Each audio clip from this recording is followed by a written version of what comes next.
Hello friends, welcome to silver lining thoughts. इस video में हम चाइना ने की ऐसे 5 सबसे बुरी बातों के बारे में देखेंगे जिसने ना कि पूरी दुनिया को बल्कि खुद चाइना को भी मुसीबत में डाला था। पहला है ब्लैक डेथ। इसकी शुरुआत 1340 में चाइना से हुई और ये बीमारी 1340 से 1346 तक चाइना में ही थी। लेकिन 1347 में जब सामान से लदे हुए जहाज चाइना से यूरोप के लिए रवाना हुए तो साथ में यह बीमारी भी ले गए। जब वे जहाज यूरोप के बंदरगाह पर पहुंचे तब जहाज में से कोई बाहर नहीं निकला। ये देखकर मौजूदा लोग जहाज पर जाने लगे। जहाज पर पहुंचते ही उन्होंने देखा कि आधे से ज्यादा लोग तो मर चुके हैं और बाकी बचे हुए लोग बहुत ज्यादा बीमार हैं। उनकी मदद करने के लिए वो उन्हें डॉक्टर के पास ले गए, लेकिन उन्हें ये नहीं पता था कि ये बीमारी छूने से फैलती है और यहीं से ये बीमारी आग की तरह पूरी दुनिया में फैल गई। इस बीमारी से मरीज को तेज बुखार, खून की उल्टियाँ, गर्दन में खुजली और फिर सारे शरीर पर सेब जितनी काली गांठें आ जाती थी, जिससे मरीज एक हफ्ते के अंदर अंदर ही अपनी जान गंवा देता था। डॉक्टरों ने भी मरीजों को लेने से मना कर दिया था। ये सब कुछ देखकर लोग अकेले रहने लगे। माँ बाप अपने बच्चों से अलग, दोस्त रिश्तेदार सब नाते टूट चुके थे और इंसानियत मानो खत्म ही हो चुकी थी। और लगभग 5 साल के बाद 1353 में यह बीमारी काबू में आने लगी, क्योंकि लोग खुद को घरों में ही बंद रखने लगे थे।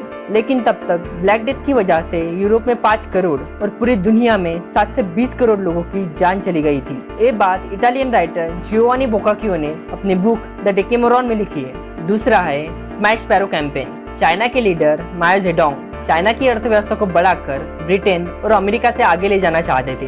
तब उनकी इकोनॉमी एग्रीकल्चरल सेक्टर पर डिपेंड थी। उन्हें उसे इंडस्ट्रियल सेक्टर में कन्वर्ट करना था अपनी इकोनॉमी बढ़ाने के लिए। तब उन्हें उनके एक रिसर्च से पता चला कि एक चिड़िया साल भर में 4.5 किलो अनाज खाती है और ऐसे ही लाखों चिड़ियों की वजह से उन्हें भारी नुकसान हो रहा है। तब चीनी सरकार ने सिर्फ अपना मतलब देखते हुए इंसानियत को शर्मिंदा करने वाला एक फैसला लिया। वो फैसला ऐसा था जिसमें वो सारी चिड़ियों को मारकर जो बहुत सारा अनाज बचेगा और उससे जो प्रॉफिट होगा उसे वो इंडस्ट्रियल सेक्टर में लगाएंगे और 15 साल के अंदर अंदर ही ब्रिटेन और अमेरिका को पीछे छोड़ देंगे। तब 1958 में स्मैश स्पैरो कैंपेन शुरू हुआ। उसमें उन्होंने बच्चों, बूढ़ों, यहाँ तक कि अपनी आर्मी को भी शामिल कर लिया। वो हर जगह चिड़ियों को मारने का ट्रेनिंग देते थे और स्कूल कॉलेजों में भी चिड़ियों को मारने का कंपटीशन रखकर उन्हें मेडल्स और अवार्ड्स भी देते थे। हम सबको पता है कि चिड़िया आवाज सुनकर उड़ जाती है और जल्दी ही थककर दूसरे पेड़ पर बैठ जाती है। इसका ही फायदा उठाते हुए वो चिड़ियों के पीछे थाली पीटते हुए, ड्रम बजाते हुए दौड़ते जब तक चिड़िया थककर नीचे ना गिर जाए और वो उन्हें मार सके। ऐसा करते हुए उन्होंने पहले ही दिन में लगभग 3 लाख चिड़िया मार गिराई और 2 साल में करीब करीब सारी चिड़ियों को मार डाला। लेकिन जैसे ही चिड़िया कम होने लगी, ग्रास ऊपर्स की संख्या बढ़ने लगी जिन्हें चिड़िया खाती थी और फिर ग्रास ऊपर्स ने फसलों को बर्बाद करना शुरू कर दिया, जिससे चाइना में अनाज पहले से बहुत ज्यादा कम होने लगा। इसलिए चाइनीज गवर्नमेंट ने 1960 में एक कैंपेन रोक दिया। लेकिन तब तक बहुत देर हो चुकी थी, क्योंकि अनाज की कमी की वजह से 3 करोड़ 60 लाख लोगों की जान चली गई। यह चीन की बहुत बड़ी गलती थी, जिसे चीन का महान अकाल कहा जाता है। ये बात यांग जिशेंग ने अपनी टॉमस्टोन बुक में लिखी है, जिसे चाइना ने बैन कर दिया है। तीसरा है टेरिटोरियल डिस्प्यूट। चीन की बॉर्डर 14 देशों के साथ मिलती है, लेकिन उसके टेरिटोरियल डिस्प्यूट 21 देशों के साथ है। वो अपने पड़ोसी देशों की सीमा में घुसपैठ करता रहता है, अपना एरिया बढ़ाने के लिए और दूसरे देशों पर अपना वर्चस्व साबित करने के लिए, जैसे उसने तिब्बत के साथ किया। चीन का कहना था कि 1644 से 1911 तक Tibet Qing dynasty means China का ही हिस्सा था, इसीलिए अभी भी तिब्बत चाइना का ही एक पार्ट है। लेकिन 1912 में तिब्बत इंडिपेंडेंट हो चुका था, लेकिन चाइना ये मानने को तैयार ही नहीं था। इसलिए चाइना ने 1950 में अपनी विशाल सेना के साथ तिब्बत पर हमला कर दिया। फिर अंदरूनी आवाज दबाने के लिए 12 लाख तिब्बतियों को मार दिया और इस तरह 1951 में तिब्बत पर पूरा कब्जा कर लिया। इसी तरह चाइना ने 1962 में भारत के साथ धोखा करके अक्साई चीन को भी हड़प लिया और अभी इसी इच्छा के साथ चीन ने गलवान घाटी में भी घुसपैठ की थी। लेकिन घुसपैठ करते समय इंडियन आर्मी ने चीन के 40 सैनिकों को मार दिया और अब चाइना ने अपनी आर्मी गलवान घाटी से पीछे ले ली है।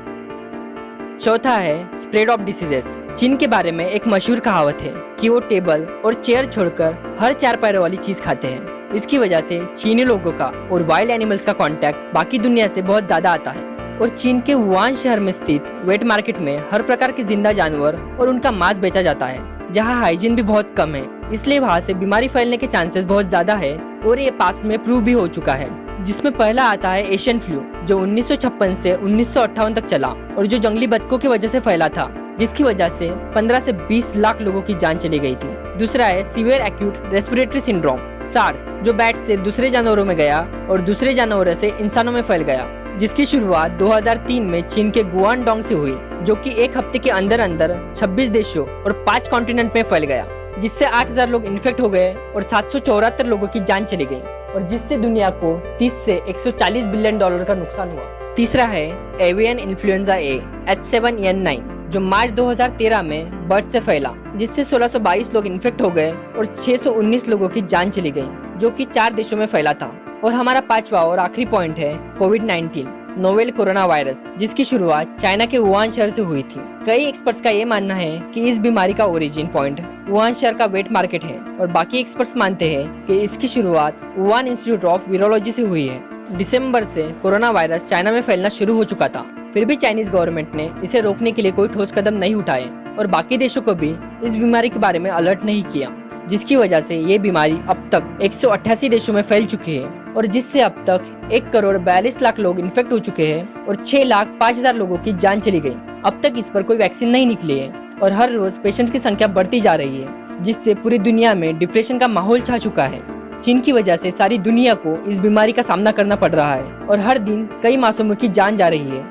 लेकिन इतने तनाव भरी सिचुएशन में भी चीन अपनी हरकतों से बाज नहीं आ रहा है। वो हर चीज डुप्लीकेट बनाता है, लेकिन कोरोना के ऐसे सिचुएशन में भी चीन ने डुप्लीकेट पीपीई किट और मास्क भारत के समेत कई देशों में भेजे और यही नहीं, बॉर्डर पर भी घुसपैठ करके सिचुएशंस को पहले से और ज्यादा बुरा बना रहा है। इस पूरे वीडियो से आपको इतना तो पता चल ही चुका होगा कि चीन अपना मतलब पूरा करने के लिए किसी भी हद तक जा सकता है। अगर हमने चीन पर अभी से दबाव बनाकर नहीं रखा तो चीन आगे जाकर इससे भी बुरी हरकतें कर सकता है, जिसमें लाखों मासूमों की जान जा सकती है। इंडियन आर्मी ने चीन पर पूरा दबाव बनाकर रखा है और चाइनीज गवर्नमेंट के खिलाफ बहुत सारे स्ट्रिक्ट एक्शन भी लिए जा रहे हैं। इसमें अब हम सब भारतवासियों का भी फर्ज बनता है कि हम कोई चाइनीज प्रोडक्ट ना खरीदे, क्योंकि जो भी चाइनीज प्रोडक्ट हम खरीदेंगे उसका सारा पैसा चाइनीज गवर्नमेंट तक पहुंचेगा और फिर उसी पैसे से वो अपनी आर्मी बढ़ाएंगे और फिर वही आर्मी हमारी इंडियन आर्मी पर हमला करेगी। तो हमें बिल्कुल नहीं चाहेंगे कि कोई हमारे ही पैसों से हमारे आर्मी और देश को नुकसान पहुंचाए। सो चाइना के सारे प्रोडक्ट्स को पूरी तरह बायकॉट कीजिए। पता है कि एकदम से सब कुछ नहीं बदलेगा, थोड़ा टाइम लगेगा, लेकिन शुरुआत हमें अभी से करनी पड़ेगी। सो चाइनीज प्रोडक्ट को बायकॉट कीजिए और हमारे देश और आर्मी को पूरा सपोर्ट कीजिए। अगर आपको हमारा वीडियो पसंद आया हो तो वीडियो को लाइक और शेयर कीजिए, चाइना को बॉयकॉट कीजिए और चैनल को सब्सक्राइब कर लीजिए। Thanks for watching.